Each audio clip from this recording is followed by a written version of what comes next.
Olá. Dizem que cão que ladra não morde, mas China e Estados Unidos estão com os dentes à mostra. As maiores potências econômicas mundiais lidam há anos com uma guerra tarifária. É a luta pela hegemonia econômica mundial. Um cenário que mudou com alguns fatores: pandemia, invasão à Ucrânia pela Rússia e com a ação de alguns atores: Trump, Biden, Putin, Xi Jinping.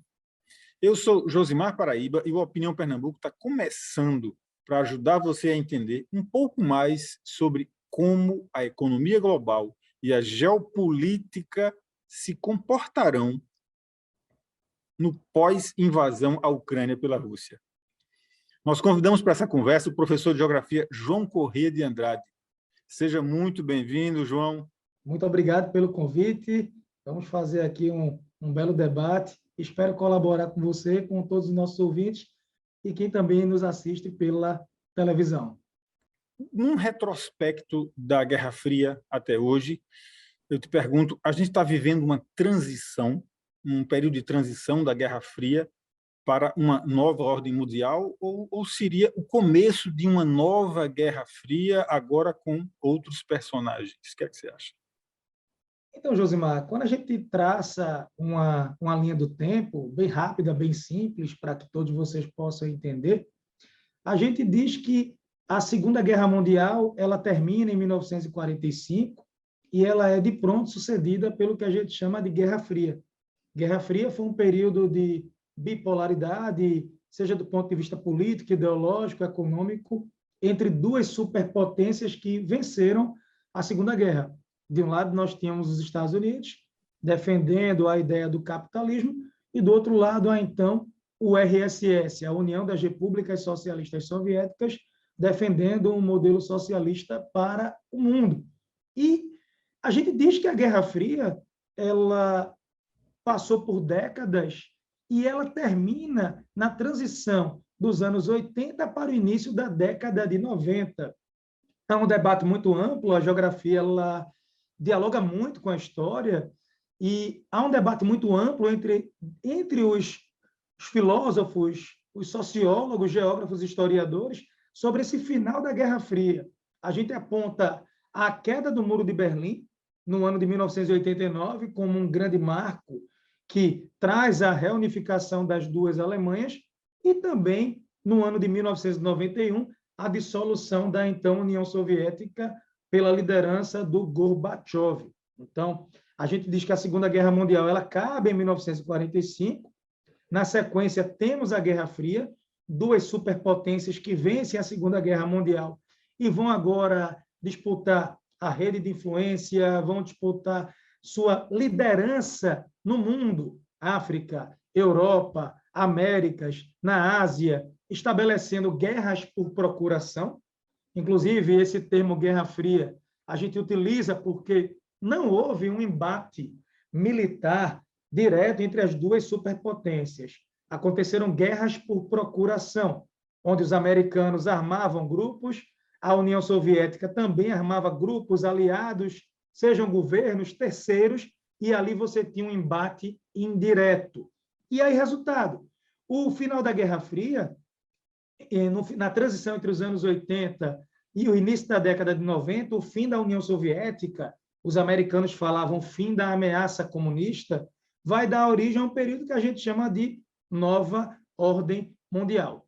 Mas, hoje, o que a gente acaba vivenciando no mundo, podemos sim chamar de uma nova Guerra Fria, no sentido que, de um lado, você tem os Estados Unidos pregando o seu sistema político, ideológico e querendo permanecer com a sua grande liderança geopolítica global, e, do outro lado, você tem um país, uma grande potência como a China, em plena ascensão. Se a gente faz uma análise do PIB da China, do aparato militar chinês, do aparato social da China nos últimos 20 anos, a gente percebe que a China, hoje, é um importante ator geopolítico global que passa a fazer frente aos Estados Unidos em inúmeros aspectos. E, do outro lado, você tem nos dias de hoje, se a gente for falar da atualidade, a própria Rússia, liderada há quase 20 anos pelo Vladimir Putin, querendo buscar, de certa forma, ocupar um lugar que já foi um espaço até então soviético, no contexto da geopolítica, nesse xadrez geopolítico global. A União Soviética ela sai da Segunda Guerra como uma superpotência liderada pelo então Joseph Stalin, posteriormente pelo Nikita Khrushchev, atravessa a Guerra Fria com a corrida espacial, com a corrida pelas armas, com os desfiles militares, com muita propaganda ideológica de ambas as partes. E aí a gente percebe hoje, de alguma forma, a Rússia tentando restabelecer o seu poder, o epicentro geopolítico naquela região ali euroasiática. A gente tem vários caminhos para percorrer para tecer, né, para construir essa teia aí da nova ordem econômica mundial, mas qualquer que seja o caminho, a gente vai chegar sempre na China. E aí eu estou antecipando uma pergunta aqui, porque eu acho que tem a ver com o que a gente está falando agora. Ainda nesse retrospecto histórico que a gente está puxando, como é que a China, com uma economia planificada, conseguiu construir as bases e se tornar, não sei se já posso chamar, a maior economia do mundo, inclusive superando os Estados Unidos em número de patentes, quase que já é um dado factível, já é um dado atual. Como a China conseguiu se tornar essa potência econômica? Bem interessante a tua pergunta, Josemar. Então, a China hoje ela representa a segunda maior economia do mundo, mas há indicativos, indicadores que ela poderá sim passar a ser a maior economia do planeta e seria apenas uma questão de tempo. O que é que acontece? Se a gente voltar no tempo, nos anos 70, nos anos 80, é importante dizer que existe uma China antes do Mao Tse-tung e uma China pós-Mao. Sempre que a gente fala sobre o Mao Tse-tung, há uma polêmica significativa, né? Porque há aqueles que defendem as políticas de Mao, há aqueles que acabam criticando, mas se a gente for falar da China hoje, é importante falar de uma figura política muito importante, pouco falada nos livros, que é a figura do Deng Xiaoping. É o seguinte, a China era um país fechado, era um país isolado no contexto da Guerra Fria, no sentido, se a gente comparar com os dias de hoje, no sentido que a China sai da Segunda Guerra Mundial e busca uma aliança com a União Soviética. Só para vocês entenderem, o atual partido que governa a China, o PCC, o Partido Comunista Chinês, ele chega ao poder no ano de 1949. Havia uma grande guerra civil dentro da China entre os partidários do PCC, liderados por Mao Tse-tung, e os partidários do Kuomintang, liderados por Chiang Kai-shek. Chiang Kai-shek, Partido Nacional, Partido Nacionalista. Essa guerra civil ela só foi paralisada durante a Segunda Guerra porque os chineses decidiram dar uma trégua interna. Os chineses perceberam que a China estava perdendo com essa disputa interna, a China foi invadida, foi massacrada pelo Japão. A gente tem um episódio da invasão japonesa na cidade de Nanquim, os estupros, genocídios, as matanças. Então, a China, na Segunda Guerra Mundial, ela percebe que ela precisa deixar essa divergência interna de lado e ela precisa buscar aquela tese do inimigo externo comum, que naquele contexto seria o Japão. O Japão, na Segunda Guerra, lutou ao lado do eixo. Roma, Tóquio, Berlim. Você tinha o Japão comandado por Hirohito, a Itália comandada por Mussolini e a Alemanha comandada por Adolf Hitler. E aí, resultado, naquele contexto, a China consegue dar uma trégua nessa guerra civil interna, consegue se reorganizar, teve um apoio dos Estados Unidos, teve um apoio britânico, o apoio dos aliados, e a China sai da Segunda Guerra como uma potência, por que não, vitoriosa. Só que, quando a Segunda Guerra Mundial acaba em 1945, as disputas internas da China, que haviam esfriado, voltam à tona, porque havia uma pergunta. Nós expulsamos os japoneses deixaram a China venceu a Segunda Guerra, mas agora quem é que vai governar? Quem é que vai governar esse vasto império? Voltou a ter uma disputa entre comunistas e o Kuomintang, eram os dois principais partidos, pós-período dinastia, E aí, resultado, o que é que acontece? Mao Tse-tung, ele teve o apoio da classe camponesa, daquela recém-formada classe operária, e também contou com o apoio da União Soviética. Porque, na verdade, tá, Josimar? E se a gente for parar para analisar, o favorito ou o nome mais cotado pelo Ocidente para governar a China no pós-guerra não era o nome de Mao, não era o nome do Partido Comunista, mas sim do Kuomintang, porque o Kuomintang ele tinha alguns preceitos políticos e ideológicos mais ligados às ideias, por que não liberais, do Ocidente. Só que Mao Tse-tung, com o apoio soviético, com o apoio de parte de uma parcela significativa da população, consegue proclamar a revolução, né? Consegue perpetuar a Revolução Chinesa no ano de 49 e ele cria a RPC, a República Popular da China, e os membros do Kuomintang, do partido de oposição agora, nacionalista, o Chiang Kai-shek, todos eles migram para Taiwan. Ficaram duas Chinas, a China insular, Taiwan, com apoio dos Estados Unidos, Inglaterra e companhia, e a China continental, a República Popular da China, comandada pelo Partido Comunista. Por sinal, das duas Chinas, a primeira que foi reconhecida pela ONU, pela Organização das Nações Unidas, passou a fazer parte também do Conselho de Segurança da ONU, foi Taiwan, foi a China insular. Essa China que a gente conhece hoje, a República Popular da China, gigante, comandada pelo PCC, ela só é aceita nas Nações Unidas e no Conselho de Segurança da ONU na década de 70. Aí é o ponto que eu quero tocar. A China sai da Segunda Guerra como aliada soviética, o bloco comunista, lutaram juntos, União Soviética e China, na década de 50, entre 50 e 53, na Guerra das Coreias, apoiando a Coreia do Norte, comunista, contra a Coreia do Sul, capitalista.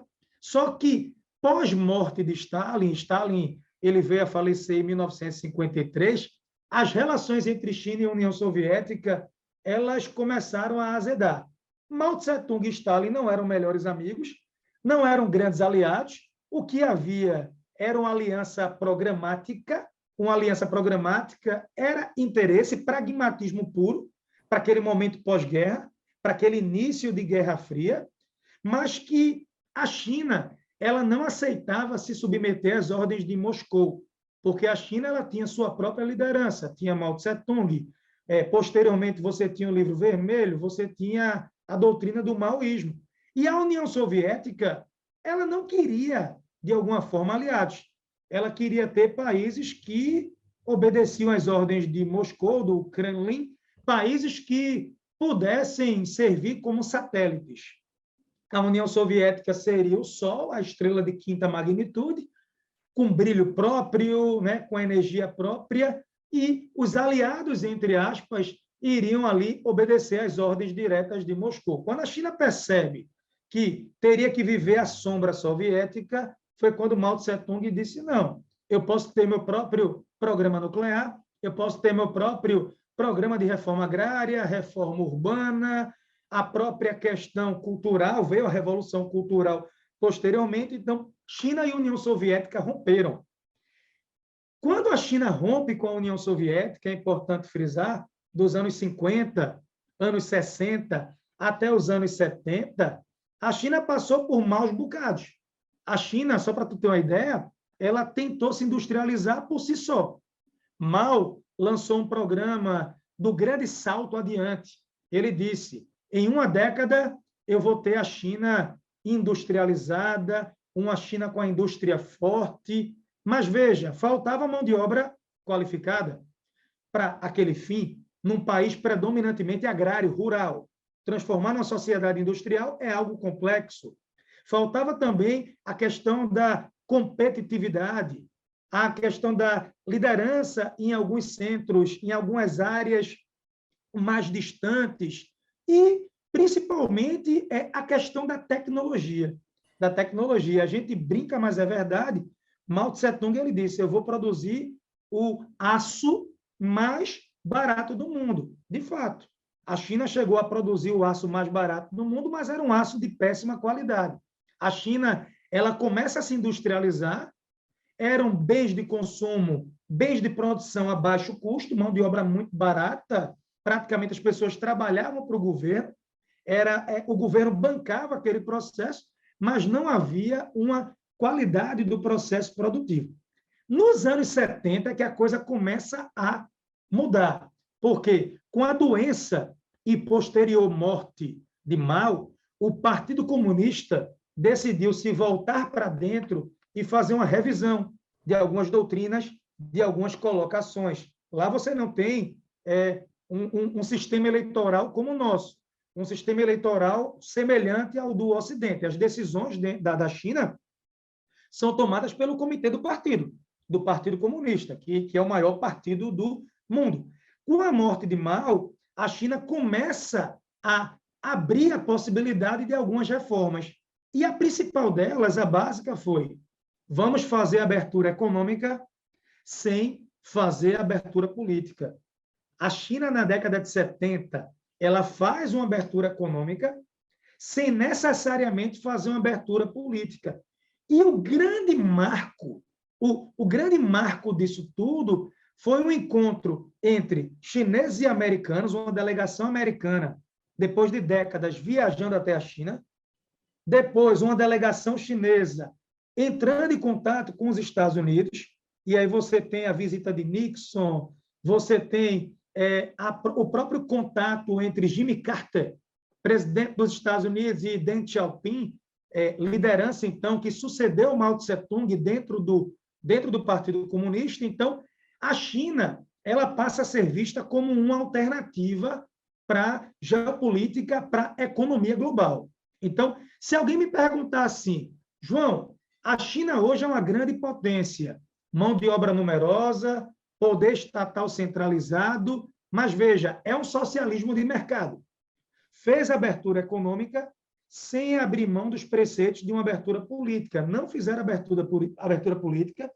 É um país que tem um regime de partido único, que é o PCC, que é o Partido Comunista Chinês, mas a década de 70 foi decisiva.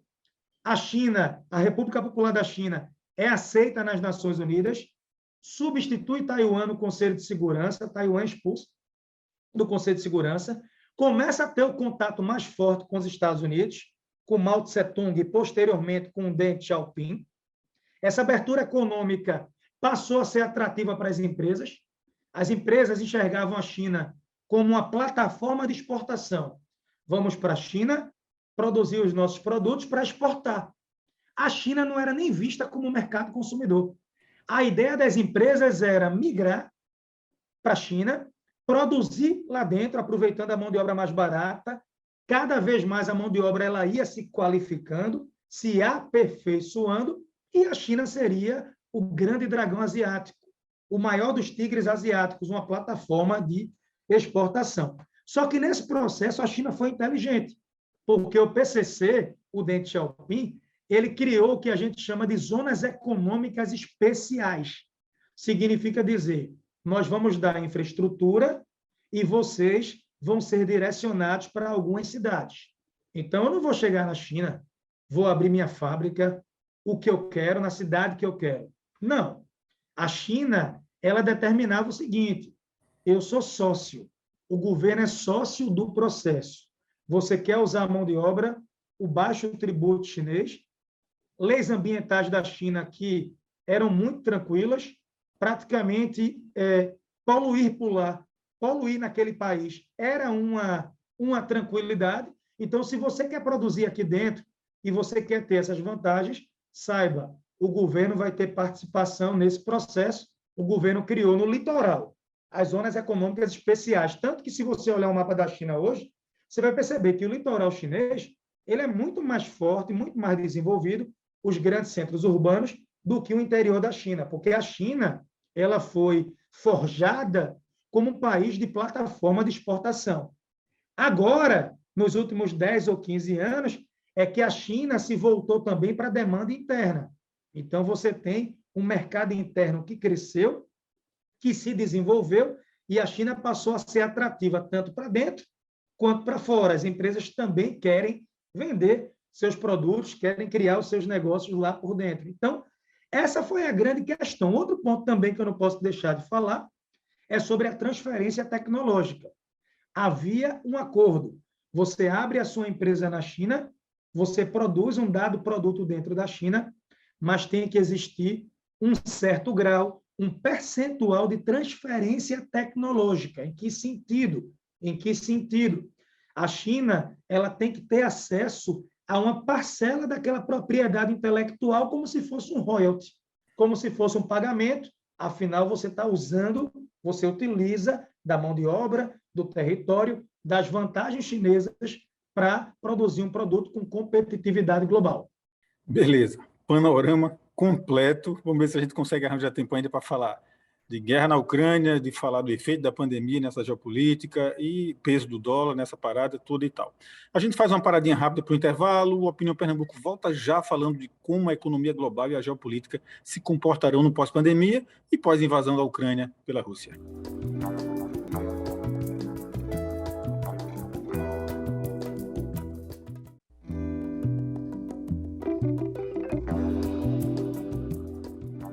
Olá, estamos de volta com o Opinião Pernambuco e quem está aqui com a gente é o professor João Corrêa de Andrade, falando de como a economia global e a geopolítica se comportarão no pós-pandemia e pós-invasão da Ucrânia pela Rússia. A gente fez um primeiro bloco trazendo o histórico completo da China como grande potência econômica. E aí, a pergunta que eu faço agora é para fechar o pacote da China, né? Como é que a China, com a economia planificada, conseguiu construir as bases e se tornar a maior economia do mundo, inclusive superando os Estados Unidos na pandemia, com relação ao número de patentes? Isso foi a pergunta que eu fiz no primeiro bloco. Agora eu quero saber hoje, como é que ela se mantém hoje e deixou de ser simplesmente ser um gigante asiático para ser um gigante mundial da economia. Olá, tudo certinho? Então, é uma pergunta bem interessante, né? Assim, muita gente pergunta o que é que faz da China hoje uma potência geopolítica do ponto de vista global. Além de todo o histórico que a gente já vinha falando aqui no bloco anterior, é importante a gente frisar que esse sucesso comercial, eu posso falar que é um sucesso comercial e industrial da China, tem sido devidamente, assim, principalmente pelo seu baixo custo de produção.